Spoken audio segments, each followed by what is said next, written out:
Thank you for coming back again tonight. It's always nice to have you here. We're going to be in Mark chapter 14, looking at a few verses. I do have two sheets, just extra sheets to hand out to you. One is something I've referred to before, and you don't have to agree with this. This is the idea here, and I could take time to explain it, but you can figure it out. But the geology layers, they've dated the ages of the layers of the earth as if things have always been like they are. But if there was a universal flood in Noah's day, say the earth was created, 6,000 years ago, 10,000 years ago by divine intervention, and then, sometime around 5,000 BC, or something, there was the opening of the springs that just flooded the earth. You would have laid down and the fountains of the deep burst forth, and it would have just took all the ocean life and all those animals from the bottom of the ocean floor and just washed them up on the earth, these tsunamis of waves of the earth being destroyed except Noah and the 8 people on the ark. It would have laid down the animal life just like this, and then the waters would have started receding, and you'd have layers of not rock, but sediment that would eventually turn into rock. And so when you look at it today, it must be millions of years, or it could be a universal explosion of the fountains of the deep bursting forth, the plates of the earth opening up, continents sinking, everything, continents breaking apart. They think that the earth many people think the earth used to be one land mass. But again, now I'm way beyond my pay grade, but again, the point there is room, if with this idea, there is room to go back and consider it may not be as old as we date it, because you're dating it based on what fossils you find there, but your fossils are dated by what layer they're in. But it's circular reasoning. And also, well, the earth, the universe has to be millions of years old. For the light to get to the earth, for the light to travel at the speed of light, it must have been traveling for millions of years, unless you've got these two problems in Genesis, not problems, but everybody asks it. God says, let there be light, day 1, and then day 4, he puts the sun in the sky. It's like, whoa, well, with the light and then the sun, it's like, no one ever thought this story out, unless God creates this mass right here, and then as it says, even Psalms and other places, he stretched out the heavens, and on day 4, he's now stretching out and putting the sun in its place and stretches it out. Well, all the light was right here, just moments old, just an hour old, 2 hours old, a day old. And then at one point, he stretches it out in creation and puts it so far away. Well, the millions of years of traveling was him stretching it out, and now it looks like it's been traveling for millions of years. So again, with that in mind, I'm not trying to override science, obviously, and I don't even have that ability, but do not let people present things from a very, very shallow understanding. They think they're wise. Thinking to be wise, they became fools. Because if you guys say, well, the earth is millions and millions of years old, and everything is just randomly happening, well, that could be, but the chance of that happening it's insurmountable. The odds of just rolling the dice and things happening, even your thoughts, your ability to be a person and come to be a rational thinker, it's just chemicals. It's like, well, no. I can explain my ability to reason more based on the idea that I'm created in the image of an intelligent creator, more than I'm just like the random effects of chaos. And now with the random effect of chaos, now I've got the ability to analyze everything wisely. It's like, well, there's no rhyme or reason for you, so why would I even pay attention to your thoughts? Your thoughts are empty. Nonetheless, that's way more than I wanted to share. I just thought I referred to that once in a while. And I also saw this. We talk about, there's the Gospels, Matthew, Mark, Luke, and John, who wrote these, and I think Matthew wrote it, Mark wrote Mark. I think he's recording Peter's account. Luke, of course, he identifies himself and writes the book of Luke, and John. But there's something, I would love to go over this and make this point, make it look like I'm the smart one, just read these bullet points to you. But there's clues in there. if Matthew wrote, and I think Matthew did, but like Matthew, the tax collector, he mentions Jesus. He's the only one who mentions Jesus paying temple tax. He's the one that is paying attention to the parable of the vineyard and the workers and their wages. The only gospel account to give the payment to Judas for the 30 pieces of silver. And he alone reports the money paid to the guards of the temple's tomb. And unlike the other gospels, Matthew it specifies do not acquire gold, silver, or copper, where the others just say money. So this looks like Matthew is a little more in tune to the financial issues, being a tax collector. Now you can drop down to Luke.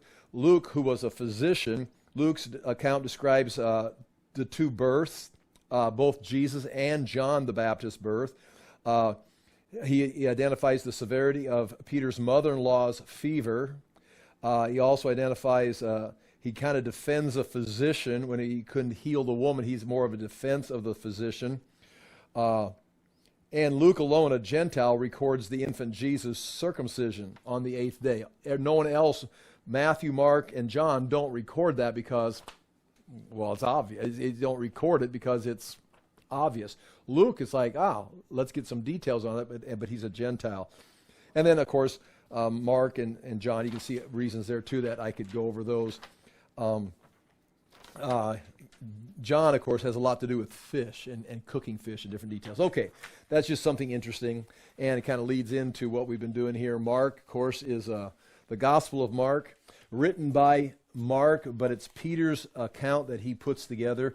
We are in chapter 14. Last time we were together, we talked about Jesus being in Bethany, staying at the house of Simon the leper.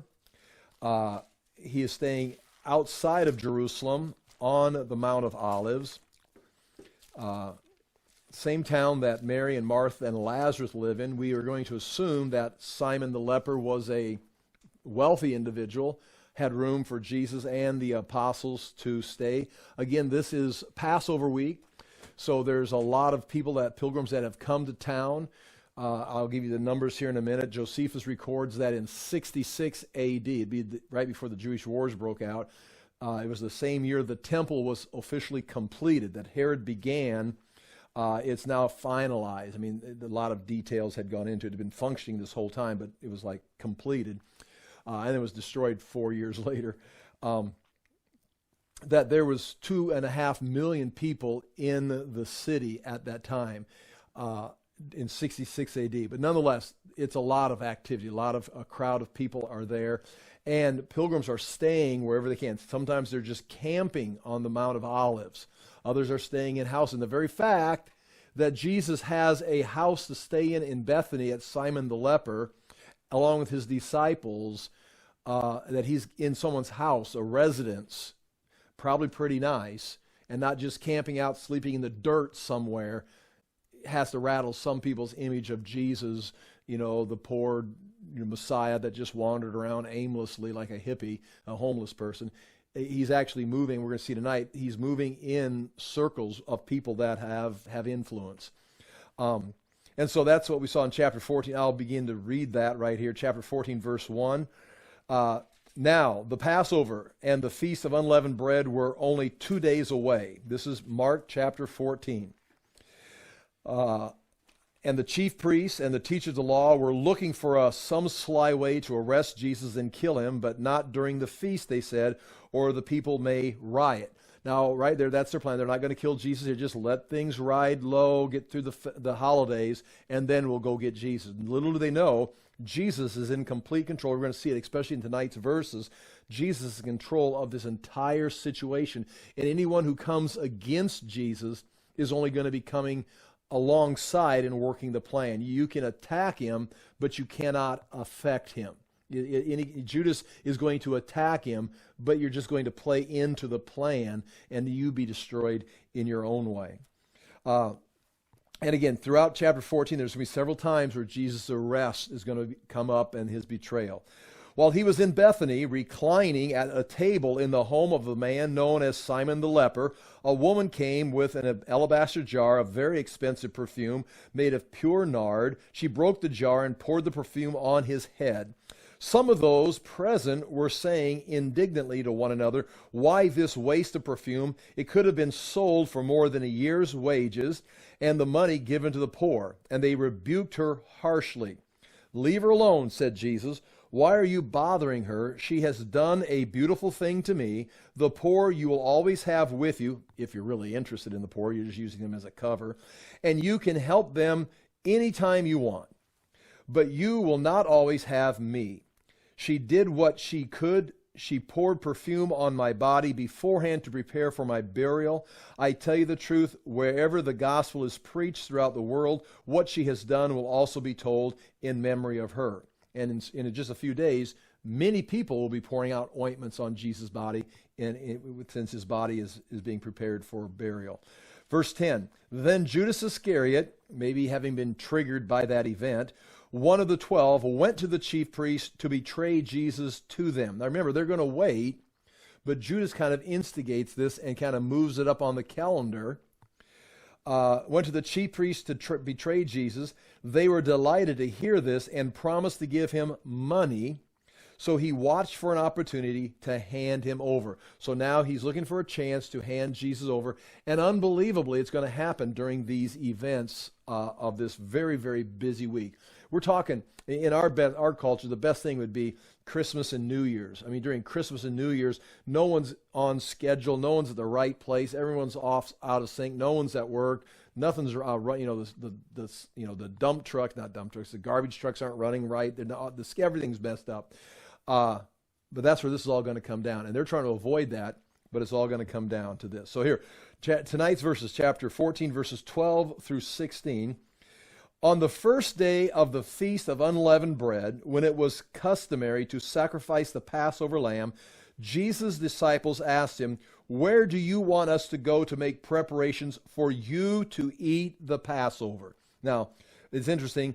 They're asking him, "Where do you want us to go to make preparations for not us, but for you?" In other words, they're kind of making arrangements for Jesus. They'll assume they're going to be with him, but he is the master of ceremonies. Where are you going to want to eat this Passover meal? What do we need to do? Now, several things for this.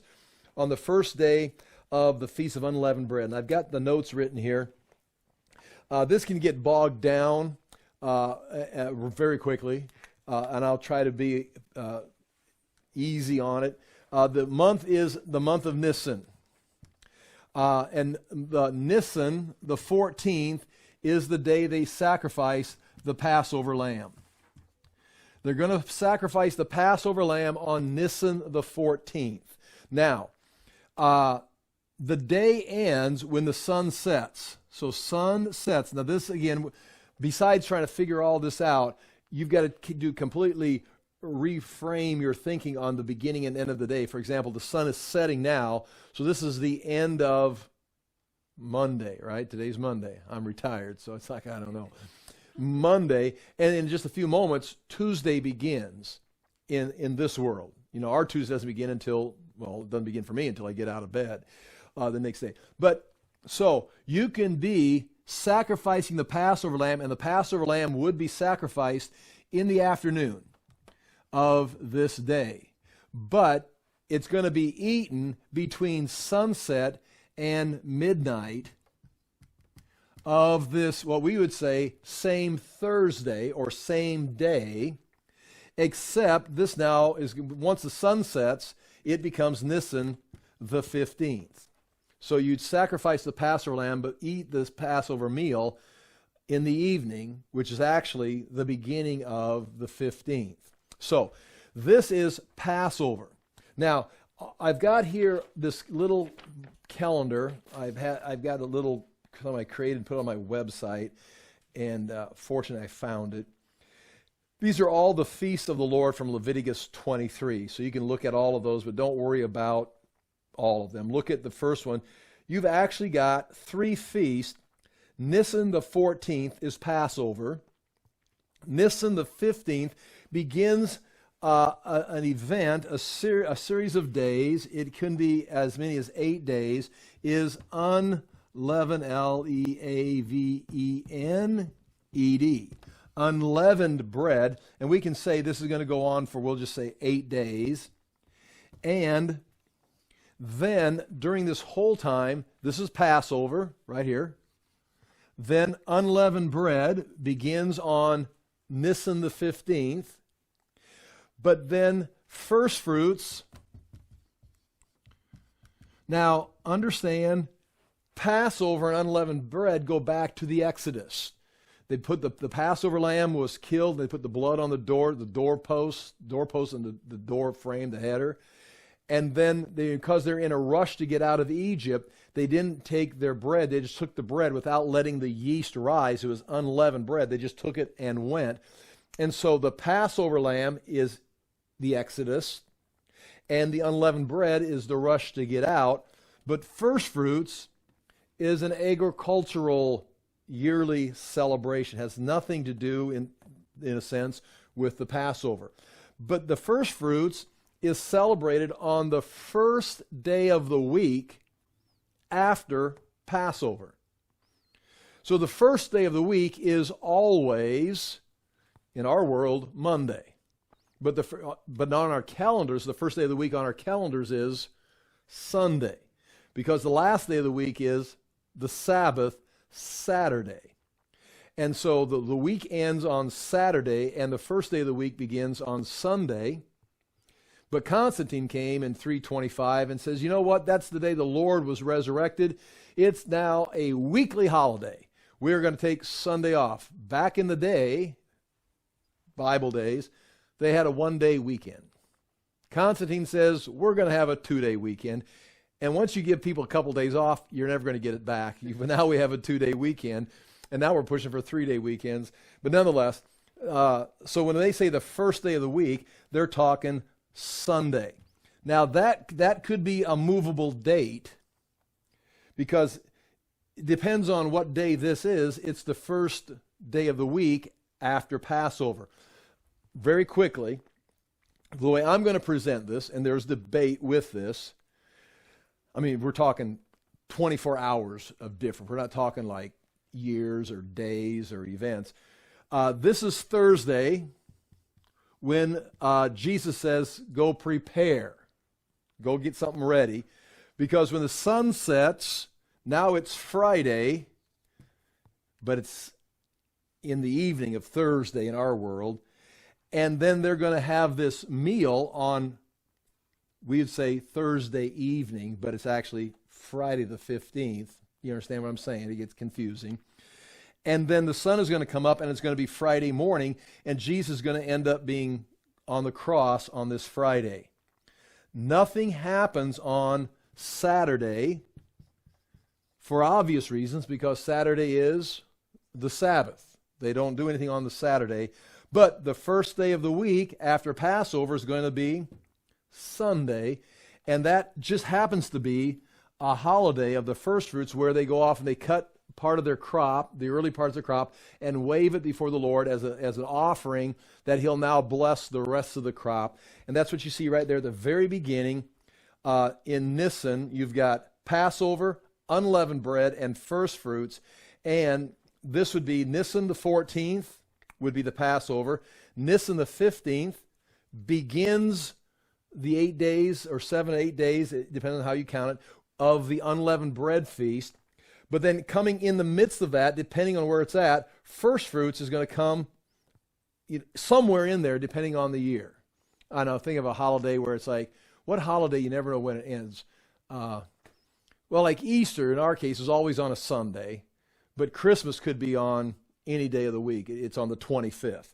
And so this could be, in a sense, it's going to always be the first day of the week, a Sunday, but it's always going to come after Passover. So with that little bit, then the rest of these, you can look at them and study, but we don't need to know those as far as what's going on. Now, if this makes sense, that's great. Now, some questions about this is, if the Passover lamb is going to, if Jesus is eating the Passover meal, they will have to have their lamb sacrificed on the Temple Mount, wrapped up and then brought and cooked by the disciples so they can eat it this evening, which would be the first day of unleavened bread. And so actually the Passover is a separate holiday than unleavened bread, but one of the reasons we're looking at this is, looking on page 1 of your notes, And on the first day of unleavened bread, when they sacrificed the Passover lamb, the disciples said to him, well, now wait a minute. The first day of unleavened bread is this day right here. The day they sacrificed the lamb is on this day right here. But they began to, it was Josephus does it and other writers do it.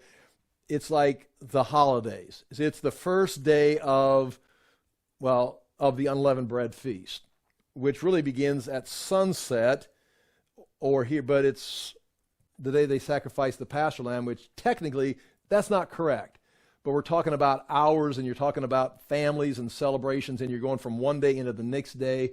It's just when the Passover lamb is the beginning of unleavened bread. So technically it's like, well, that's a mistake. It's not. That's the way they talked about it. Even Josephus and others recorded that way. So on the first day of unleavened bread, I'm going to say that's Thursday right here, the 14th, and they're sacrificing the Passover. But Mark is saying, I mean, there's so much here, when they sacrificed the Passover lamb. Now, that could be talking about the Jewish nation or the priests when they do it, because there was sometimes an earlier date, like a few hours before, where they would have another Passover. They begin the sacrifice of the animals to move up. They had like an additional day in it. Or some would say this could actually be even a Wednesday, because Jesus could be following a different calendar, like some of the priests are following this calendar, but some people have moved it up a day to get everything done. Or Jesus is going to start a new Passover on Wednesday, and the Jews will be celebrating their Passover the next day. So they could be having this meal on Wednesday night, which would be the beginning of the 14th, and this on the 14th. So there is room for a Wednesday if you want to start working with it. The Gospel of John complicates things because John doesn't exactly mesh with everything that's being said here. Again, not like to the place where it's wrong. It's just a matter of like, okay, how do you figure this out? And then you're going to have the issue, if you want to make a big deal about it. Jesus said, I'll be in the heart of the earth for 3 days and 3 nights, which if you do 24 plus 24 is 48 plus 24 is 72 hours. You're going to need 72 hours in the grave. And you don't have that from him going to the grave right before sunset on Friday and coming out of the grave at sunrise, apparently, or maybe a few hours before sunrise on Sunday. You don't have 72 hours. Now, you do have parts of 3 days. You would have Friday before the sunset, because he's got to be in the tomb before the sun sets, because otherwise they'll be unclean. So when he's dead, it's like, let's get him in the tomb quickly and get home, because when the sun sets, it's the Sabbath. We can't do anything. So he dies on Friday, day 1. Then on Saturday, that's an easy count, day 2. And then early Sunday morning, he's up out of the grave. Or you could say Sunday would have started when the sun set on Saturday. So you've got 1, 2, 3. It's not full, but it's 3. And then you got 3 days and 3 nights. Was it really 3 days and 3 nights? So there's nothing wrong with a Friday, Saturday, Sunday. He dies on Friday, is resurrected on Sunday. But if you push this back to a Wednesday, you've got Thursday, Friday, Saturday, resurrection Sunday. You've got 1, 2, 3 days. Some people are more comfortable with that, and so they do a little more math working on how that all works out. So the situations are, Jesus is probably following the Jewish tradition, Nisan the 14th, which is Thursday, then the 15th, which would be Friday. Of course, it begins when the sun sets right here. So they'll be eating the meal. They'll be eating right here on Thursday night, but it's actually, the beginning of the 15th. They're going to sacrifice the lamb here, and then Saturday is the 16th, and Sunday would be the 17th if we're going to do that. And so that's your days right there. Nisan 14, the sacrifice. The unleavened feast begins on the 15th. We're in the Feast of Unleavened Bread, but this is the first fruits because it's the first day of the week, the first day of the week after the Passover, if that makes sense. And it's a big deal because if you can find a discrepancy in all of this, you can discredit, oh, the Bible's all made up. But if you can find clickety-clickety-click, it's all historically accurate, especially recorded by Matthew and Mark and Luke and John, and they're telling it at different times to different people, and writing it different, from 90 A.D. and writing in 45 A.D. or whatever, and they're all telling the same story. You've got a true witness. And, of course, I think it's accurate. We maybe are sometimes missing some of the information. So that's basically what is being said right there. I'm going to read that verse again. And on the first day of unleavened bread, that'd be Thursday, which is actually not the first day of unleavened bread. It's the day of the Passover sacrifice. But there describes that first day of when they sacrifice the Passover lamb. So it's described as the first day of unleavened bread when they sacrifice the Passover.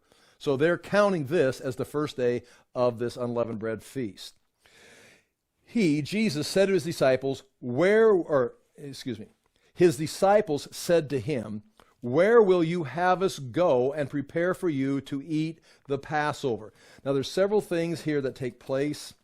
If I flip the page over here, I want to just start shooting them off at you, but I want to make sure point 2, Jesus and his disciples are staying at Bethany at the house of Simon the leper. Why don't they eat there?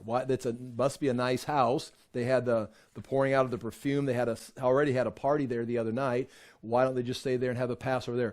Because, and we'll look at the verses, you've got to be in Deuteronomy, it's point 4 there, Deuteronomy 16, verse 5 through 8. You've got to be in Jerusalem. You've got to eat the lamb in the city, of the place chosen by God. So you got to be they had to be in the walls of Jerusalem to eat the Passover. And that's in the point 2 at the top there, page 2. The Passover meal had to be eaten that day between sundown and midnight, or the first hours of Nisan. So right here, that has to be eating. You sacrifice it probably in the afternoon on Thursday. Then you can eat it anytime after sunset and midnight. It's got to be eaten between that time period. And that's why they're going to be eating in the evening. It's going to be dark, and it's going to be a long meal. Then they're going to go out, and they're going to be done by midnight and go out and pray on the Garden of Gethsemane right here in this area, right in here somewhere. And it's going to be 1, 2, 3 o'clock in the morning of this Friday morning, and Jesus will be up all night. So that is what they're doing. They have to eat it before midnight, and they can't eat it until after the sun sets. Point 3, the normal work had stopped at noon on this day, so it's a holiday. I mean, it's like Iowa State-Iowa game. It's like nobody's out on the roads, everybody's at home, so it's or Christmas, either way. Normal work had stopped. The Passover meal had to be eaten within the walls of the city. Point 4, there would have to be a meal arranged inside the walls of Jerusalem for Jesus and his disciples to come to from Bethany. So they're going to have to find a house. They're going to have to find a place. You're going to have to rent a place. You're going to have to find an open room. The custom was for Jews during this time period, during this feast, during the Passover, if you had an open room, you would be welcoming someone people are coming from all around Israel, that they could celebrate their meal in another room, that you'd be willing to offer it for them. And that's what they're asking. What do you want us to do? Where do you want us to go eat this meal? We got to go find a place. Here in Deuteronomy, it's interesting that they are following the directions given in Deuteronomy 16, verse 5 through 8. Now realize that would be at the end of the 40 years of wandering in the wilderness. So it'd be like 1405. If they left in 1445, 40 years in the wilderness is 1405.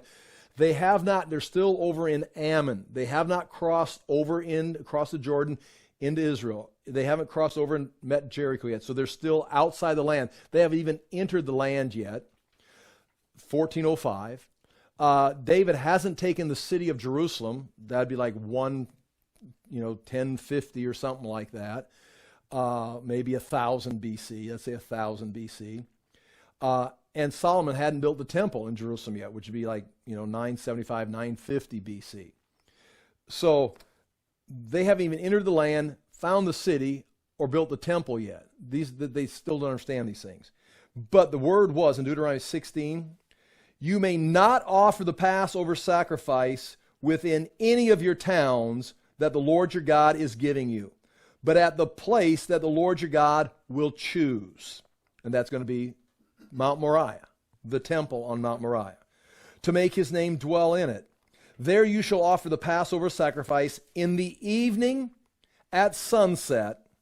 So that's why they're doing it in the afternoon, and they're moving towards the evening, and they had thousands of lambs they had to kill on the Temple Mount and sprinkle some blood on the and just keep this moving. I mean, it's unbelievable how many lambs they sacrificed on Passover. In the evening at sunset, at the time you came out of Egypt, meaning at the, remember that's why they're eating in the evening, because they came out in the evening and they left at night. And you shall cook it and eat it at the place that the Lord your God will choose. And the idea there originally would be that they're eating it in the temple courts, several hundreds of Jews. But by this time, there's millions of Jews. They had to expand, and they had to be inside the walls of that place, Jerusalem. For 6 days you shall eat unleavened bread. That's the Feast of Unleavened Bread. Remember, they're on the move, not time for the yeast to rise. And on the seventh day there shall be a solemn assembly to the Lord your God. You shall do no work on it. Now that's in Deuteronomy 1405 BC, before Joshua takes land, before David becomes king, before Solomon builds a temple, before the Babylonian captivity. I mean, we're talking, God is telling what he wants them to do. Okay, point 5. Josephus records that in the year 66 AD, there were 255,600 Passover lambs slaughtered in the temple. 255,000, and that would have been on the afternoon. It's not like they're going to get a head start, and freeze them. They're just moving them through, and they're bringing them in, and walking out with the body wrapped up, and going home to cook it, because they all have to eat it before midnight that night. And you had to eat it with a minimum of 10 people. I mean, you couldn't just have your own little private, Passover. Minimum of 10 people. And so each lamb would feed 10 people. And so that's where Josephus gets the number. There were 2,500,000 people in Jerusalem on that 66 AD Passover. Now, Josephus, many people say, the scholars say he exaggerates numbers. And it kind of looks like he does. He's still telling the story, but sometimes his numbers get inflated. Possibly because he's writing in Rome after Jerusalem has fallen, and he's writing between 74 and 94 AD, writing the Jewish wars, or the Jewish wars, and then writing the history of the Jews, the Antiquities. And so he's maybe trying to impress, his audience isn't Jews. His audience is not the Jewish people. He's writing for the Romans. He's trying to communicate to the Romans the Jewish culture, and we're glad he did. So nonetheless, you may not say that's too many people, but yet the point is, it's unbelievable amount of people there, especially imagine slaughtering 255,000 lambs this afternoon. I mean, the priests had to be just exhausted. Okay, that's the day that Jesus is sending his disciples, go find a place. Go find a place. And point 6, 3 times in these verses, the word preparation occurs. Okay, chapter 14, verse 13. And he sent 2 of his disciples and said to them, go into the city, and a man carrying a jar will meet you. Follow him. So they say, where do you want us to prepare? And again, for you to eat. They're not saying us to eat. They're specifically saying you. You are important. You're the master of ceremony. Where do you want to eat? We're going to all follow you. And he says, go. Here it is. He says to his disciples, 2 of them, again, he sent out 2 disciples, sent them all out 2 by 2 originally to go out throughout the land of Israel. He sent 2 disciples to go get the donkey. Now he sends 2 disciples to do this. If you go to Luke chapter 22, verse 8, it says, so Jesus sent Peter and John saying, go and prepare the Passover for us that we may eat it. So we can say the 2 disciples, Mark doesn't say that, but it is Peter, the source of the book of Mark. So Peter would be the one telling Mark and everyone his story. And John, who would be the youngest disciple, who's going to live until 98 A.D.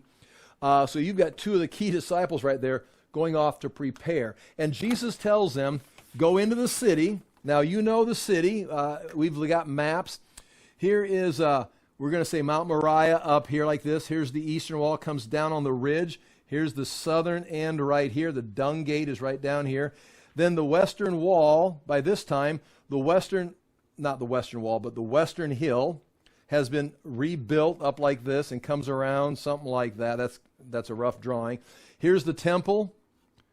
Here's the Temple Mount right there. This would be the Central Valley goes this way. The Kidron Valley goes this way. The Hinnom Valley comes down around like this. This was the expanded part of the city. This was the wealthy part of the city. The priests lived up here because there's the original ridge of the city, a valley, and then there's a western hill. That's the suburbs. This is where, and they've excavated this. It matches the Bible description, but they've excavated. This is where the priests lived. They found very nice homes with their own mikvahs in there, multiple level dwellings. This is where Jesus is going to celebrate. That's where he's going to end up on, we'll talk about it. He's going to end up here in this part of the city. Now, you're going to notice Jesus has this whole thing already prepared. Now, I think there's going to be two things in play here. Obviously, the divine preparation. He knows exactly what's going to happen. He's not out of control in any of these situations. He's plotting it all, probably from eternity past, and now he's just going to act it out. But I think there's also going to be, in the logical sense of it, there's going to be the natural planning also, that he's making contact with certain people. So you don't have to go mystical, magical, that Jesus just zombied out, he knows because he's God. Okay, he's not zombied out by any means, but he is God. He knows from eternity past what's going to happen, and he is still God, even in this story, so he knows. But I think he's also got contacts, and he's already made, or in fact, you're going to hear the idea that he's already made these arrangements. They've got it ready for us. They've got it prepared for us. Just go and follow. Now, here's how it begins. Go into the city, and a man carrying a jar of water will meet you. Follow him. So here's the city.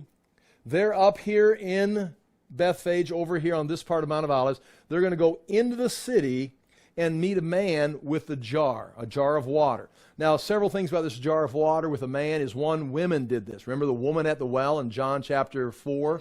The women, that was their job of going off. Again, we don't want to be sexist and stuff like this. But, okay, I'm just going to go with it. It's like, women, they do the laundry. Women, they do the shopping. Men, they do the shingling. Men will drive the trucks. So if you see a man in an apron doing the laundry, it's like, this is a unique setting in our culture, in my world. Now, in your world, you've got women marrying women. And so I don't even care about your modern world because it's completely unraveling. But nonetheless, in this world, the women, that was part of their job. They'd go down and get water for the family and bring it back to the house. Here's a man getting water, which is part of the clue. It's like when you see a man getting the water, carrying a water jug. Because there's someone carrying a water jug, everybody's carrying, especially today. Oh, we got to get groceries. Hy-Vee's open, everybody's in line. Can't get enough checkouts or checkers or whatever. Now, we know, you've got a map. Go to page 4. Now, right here, you've got the Gihon Springs right here. That's the source of water from the days of Melchizedek. Go to Genesis chapter 17. That's the water source. Hezekiah, so there's water here. Hezekiah cut the tunnel and brought it over here on this side of the rock ridge, coming and feeding into the Central Valley to the pool of Siloam. So this is a source of water. This is a source of water. We know from the Nehemiah study, this is called the Fountain Gate right here. There's a gate because there was channels of water where the Gihon Springs would feed down here, and there's also the King's Pool right here. and you go out the fountain gate to get water. And we know if we go down here a little bit further, that's Enrogel was a natural spring. Like this was a natural spring. Enrogel was here. We can move up here, and in this wall right here is the water gate that was there in Uzziah's day. It was there in Nehemiah's day, but it was there in 586 BC because we found the crushed water jars in the water gate right here. Somehow there's possibly a cistern they haven't found yet here, but this was called the water gate. And it was called the water gate because they would go there to get water. That's why it was called water. And they found water jars there, a lot of them. And then, of course, over here you got the Pool of Bethesda right here. Now, this is probably a no. It's too far north. Enrogel is probably too far south. The Gihon Springs is an option. The water gate is an option. This spring right here, or the King's Pool in this area, and going in the fountain gate is an option. I'm going to say we don't know. But there's a man he's not just walking around with a jar of water. I mean, maybe he is. But he's probably going to get water and bring it back to some residence. That's a woman's job. Why is this man doing it? Some want to say that he's one of the Essenes, because the Essenes, they got the Qumran community. They'd keep away from the women. They had their own little male communities of religious order, and it could be an Essene. That's possible. You could run with that, but he's going to be leading them back to where Jesus is going to be having the meal in what we know is an upper room, a room up above someone's house that's all prepared. It's probably got a stairway on the outside of the house to get in, and so you don't bother the residents. The Essenes, you can do it, but I'm going to play it this way. I'm going to think this man, the reason he's carrying a water jar is he's a servant. He works for somebody. And he's going out to get water to bring it back to the house in preparation. So he's coming from this part of the city. Again, you understand, we got facts in the scripture, and now I'm putting it into this map. And now this is speculation. Jesus is going to be in a wealthy part of the city, most likely, for this upper room Last Supper. The man is probably going to be going down here to the Pool of Siloam to get water. And that's, I've been there, if any of you could be there. And in the steps, going down, there's steps going down into the water, long steps. And there's holes cut out, so you could set your water jars down into it. You could stand up and then put water into it and then lift it up and carry it back. So it was for collecting water. And so if you look on your map right here, that's on page 4, the Pool of Siloam is right here. Here's Bethany, Bethphage. They would have came over the Mount of Olives. They would have walked right here past the water gate, which is right here, walked past the Gihon Springs. They would have walked past the fountain gate, which is somehow connected to the water coming from the Pool of Siloam also probably.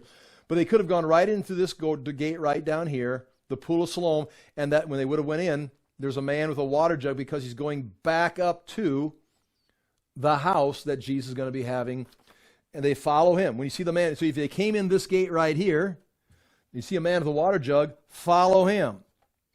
It may have been a prearranged meeting. Wait until these guys get there, or it's going to be, just follow the guy with the water jar, some kind of a, mystical miracle, foreknowledge. But if you turn the page, look at the bottom of page 4.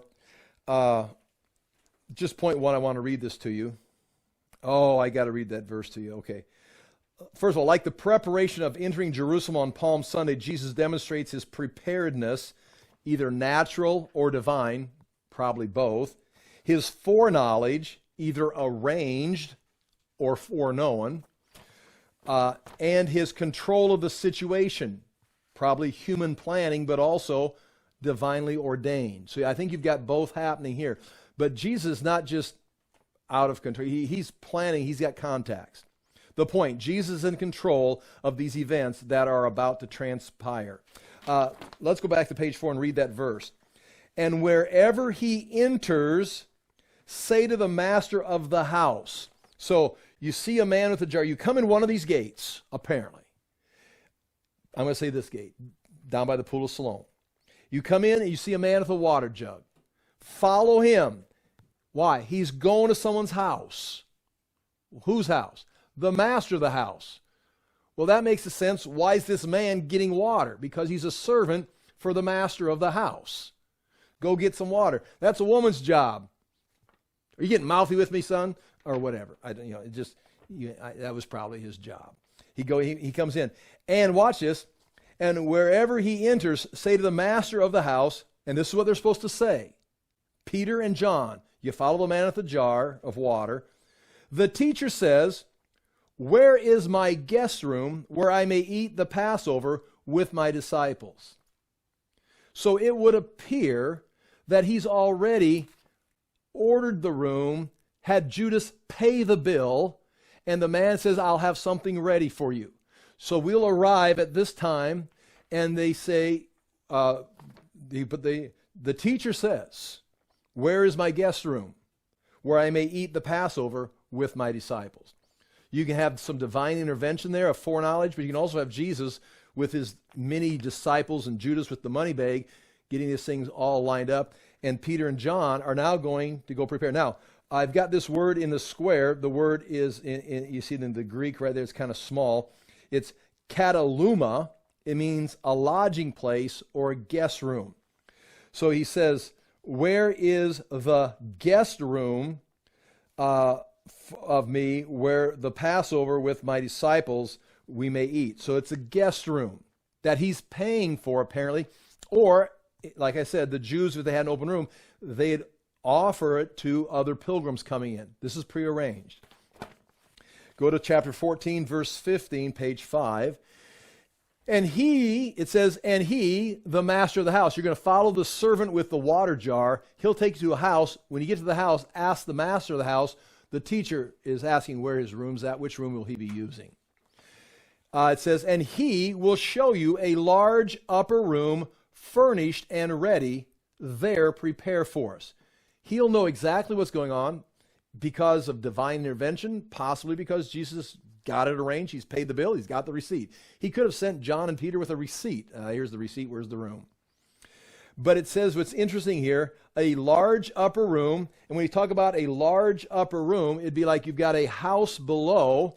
And we could very quickly draw some kind of a house here. Do I want to erase my great map? You could have a house, a square house here, and an upper room like that. And you have a stairway going up the side. That's a side view of it. Or you could have this right here, and you'd have an open courtyard. This is open.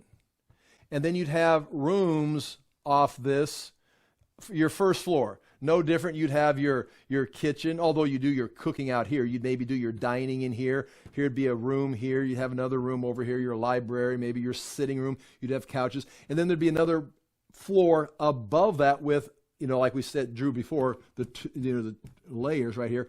And there'd be like another room on the second floor, just a large upper room up here.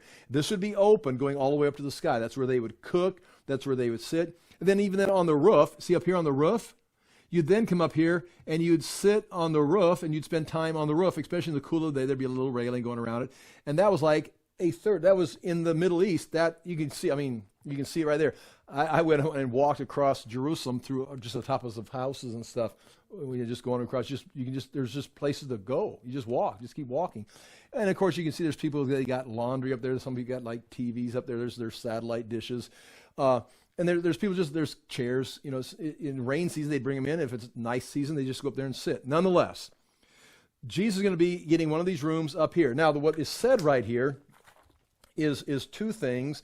In chapter 14, verse 15, I've got the word, it is having been furnished, translated from the Greek. It's in the text there, it's estromenon, from the word stranuo, which means to spread. He says, and he will show you a large upper room, spread and ready. Having been spread. Now that it would refer to more than just furniture, because there's going to be furniture sitting there, tables, furniture, the natural, the lamps and different things that you've got. But this has now been spread. and that refers to rugs, mats. There's going to be a low couch, there'll be a low table. And these guys, when they would eat, again, it's completely strange to me, but they would recline. I mean, we would have everybody sitting at a table, with chairs, a big table. They would sit in a circle, and they'd be like leaning on like their left side, and they'd be, the food would be on a low table in the middle, and they'd be leaning like this, and and everybody would be probably looking the same way. So if I talk to this guy, I'd look back here. When I talk to this guy, he'd have to turn around, I'd talk to this guy like this, and we'd look across the table, and you'd be eating with your right hand from the table like this, recline.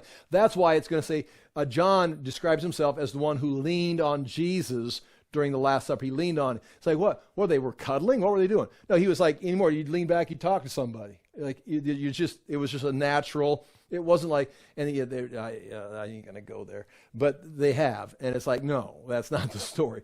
Okay, whatever. Okay. But it's interesting there. Point 1 under chapter 14, verse 15, they'll be shown this is described, a large room, an upper room, a furnished room, which is different than a room that is ready. The room that is ready is going to be spread out. So it's going to be furnished, but it's also going to be, someone's already prepared. Everything's ready except what? The food. And that's what John and Peter are in charge of. They're to go to the room. It's all spread out for us. It's all set up. Okay, well, we got to get some food. And that's their job. And this goes on and says, point A, it was more than merely a furnished room. It was prepared for a banquet. Point B, the room had all the furnishings needed to eat a meal, table, cushions, couches, but the disciples had to prepare the food. In that room, the disciples were to prepare the meal for Jesus and his disciples. It would include unleavened bread, because that's the week of, they can't have leaven. They could not have leaven or yeast in their bread because it's the Feast of Unleavened Bread. They're remembering rushing out of Egypt. Wine would be there. And when we say wine, it's wine. It's alcoholic. Well, it's not grape juice. I mean, there's different depending on what your denomination is. It's wine. Bitter herbs, that would be for dipping the bread. Sauce, and the lamb, of course. And that would all be then, so that's what they've got to get. They've got to get the lamb to the temple, get it sacrificed, get it back, get it cooked, get all these things set up. And Peter and John are in charge of this.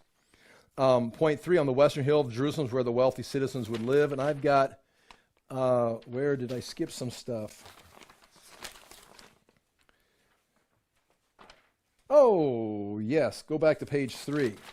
This is interesting. I got off on this point, page 3, point 2, women carried the water. That was normal. Point 3, this man with the water jug would lead the two disciples to a house that had an available room. It is likely this man was collecting water at some water source and bringing it to a residence. I'm going to say he's a servant. This pool of water could be the Pool of Siloam since it matches that part of the city.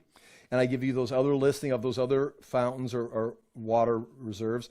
Point C, this man may have been a servant since he was carrying water, and the house where Jesus would eat was a large house that likely had servants. And now that opens us up to an entire another conversation of whose house. You do not have to accept this, but it belonged to somebody.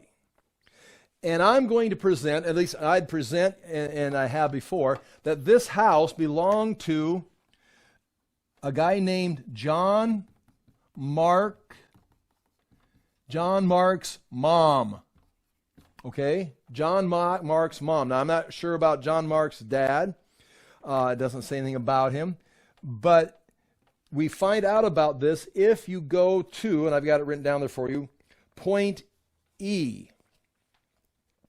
And you're going to go to, point D. Point D. Acts chapter 12. We're going to go to Acts chapter 12 and work back. It's 44 BC. This is 30 AD right here. Okay. We're going to jump up to 41 to 44 AD. And Herod Agrippa the first is, in a sense, the king under the Roman. He's like, instead of having a governor or a proconsul, he is ruling Judea, Jerusalem. And he cuts John's brother's head off. James's head gets cut off, is executed. The Jews love it in 41, 44 AD. And so he thinks, this is great. I need to have my poll numbers go up. And if I arrest these Christians, no one likes them. They're against them. So he arrests Peter with the intention of this time, I'm going to do it on the holiday. Well, everybody's in town. We're going to kill him just like they killed Jesus. I'm going to do it so everyone can see it. And they're going to, my poll numbers, his committee, his group, his talking, his office staff, it's like, this is the jump you need in the polls. You kill Peter on the Passover feast, everybody's going to be, okay. So Peter's in prison waiting his execution. Now he's asleep. The angel comes, gets him out of prison. You know the story. And Peter goes directly to John Mark's house. John Mark's house would have been right here. And you can see why we know it's over here on this rich part of the city. Because when he knocks on the door, the whole church is meeting. Now again, we've got people meeting in my house, but think like a big house with the whole church meeting, not just, people coming for a Bible study. But everybody's in John Mark's house, the church, and they're all praying for Peter. And Peter now has been released. So Peter knocks on the door. And no one answers the door because they're all praying.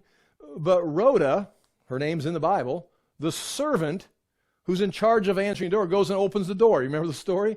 Opens the door. My gosh, they already killed him. It's his angel. Slams the door shut and runs back and goes, Peter's dead. His angel's at the door. And Peter's like, what kind of people are these? It's like, this is you, Peter, just a few weeks ago with Jesus. And he goes, and finally he goes, it's not, I'm not dead, it's me. And so they open the door up and Peter comes in and tells them about this situation. That's what the verse right here. Acts chapter 12, it's point D on page 3. When he realized this, he went to the house of Mary, the mother of John, whose other name was Mark. Now guess who Mark this is? This is Mark, the one who traveled with Paul and Barnabas and came home from the first trip in Abana and came back home to mommy's house in Jerusalem because he got scared, he got offended, it didn't fit whatever they were doing on the mission field, going to these Gentile towns. This kid grew up here in the rich part of Jerusalem, and now he's up in Galatia going from city to city with Paul and Barnabas, and they're stoning him and killing him. There's malaria, and it's like, and I'm going home. And he abandoned him. Paul got mad. Barnabas, it's his cousin. Barnabas, who's also wealthy, he sold a field, gave it to the church. So this family's wealthy. Barnabas, his uncle, John Mark's mom's wealthy. Mark's coming from these people. Well, Mark's the one who's writing this book. He was a scribe. He was well-educated, well-trained, and it's like, I'm not a missionary, but I can write stuff down and write letters for you. And so he is writing the book of Mark. He traveled with Peter, and then he traveled with Paul and wrote some of Paul's stuff for him. So that's Mark. Now, if this is 30 A.D., and then it's 40 A.D., and Paul's going on, John Mark is going to be a teenager. I mean, he's a young boy. Say 14. He's not 22. He's probably, I'd say 13 to 18 years old. And it doesn't say that. But John Mark is living in this house. Now, maybe not at getting ready for the Last Supper. I think he is. But for sure, in Acts chapter 12, he's living here because it's his mom's house, and Rhoda is working for them. She works in the house for John Mark's mom, the house. When he realized this, he went to the house of Mary, the mother of John, whose name was Mark, where many were gathered together and were praying. And when he knocked at the door of the gateway, I'm sorry, I didn't say. I said I'm thinking about my house. You knock on the door of the house or you ring the doorbell. He knocked on the gateway to get into the yard that leads you up to the front door. So he's outside the fence guarding And we're in packed Jerusalem, and they've got a gateway around the yard with a house with a front door on it with many rooms in it. So we're talking, it just adds a little bit to the story. Where many were gathered together and were praying, and when he knocked at the door of the gateway, a servant girl named Rhoda came to answer. And there's that whole story. Okay, that's Acts chapter 12. That's where the church is meeting at her house. Now we go back to Acts chapter 1 and 2. And the disciples, look at Acts chapter 1, verse 12, and when they had entered, they went up to the upper room where they were staying.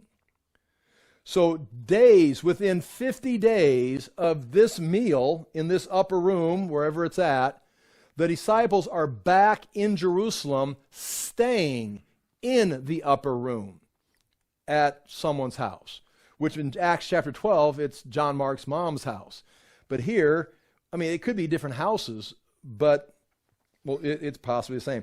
And then that's Acts chapter 1. And then when the day of Pentecost arrived, Acts chapter 2, they were all together in one place, we're assuming up here, the upper room.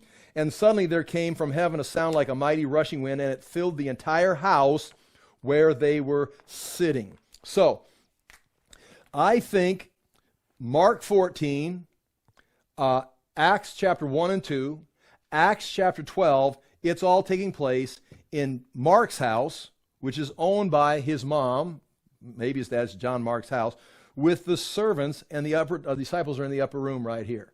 And that's Mark who's going to be writing this. Now, this is going to come up later. Again, what time we got, Dave? I got 8 minutes? 2 minutes after. Oh, it's okay. I'm past 8. Okay. Eventually, when Jesus arrested the Garden of Gethsemane, it says there's a young man, a young boy in the brushes watching, and when they saw him, they tried to grab him. They grabbed his cloak, and it's like, no! And he dropped his cloak and ran off naked. I'm not sure how naked he was, if he just had his undergarments on or if he's like stark naked, streaking like the 70s. But this book of Mark talks about a young man who was in the brushes. Oh, they see me. They grabbed his cloak. He dropped it and ran back. Ah! Now, the reason he would have followed them out was they would have went down the stairs and they were up there talking and stuff. They sang a song and left, and they probably went out this way over the Garden of Gethsemane. John Mark's like, what's going on? I don't know. But somebody was out there in the bushes watching what was going on, and he got scared and went running back. It's a good chance, and it's recorded in the book of Mark.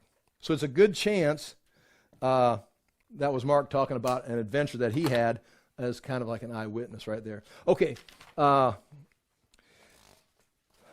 That's where we're at right here, and you see, and he'll show you in a large upper room, furnished and ready, there prepare for us.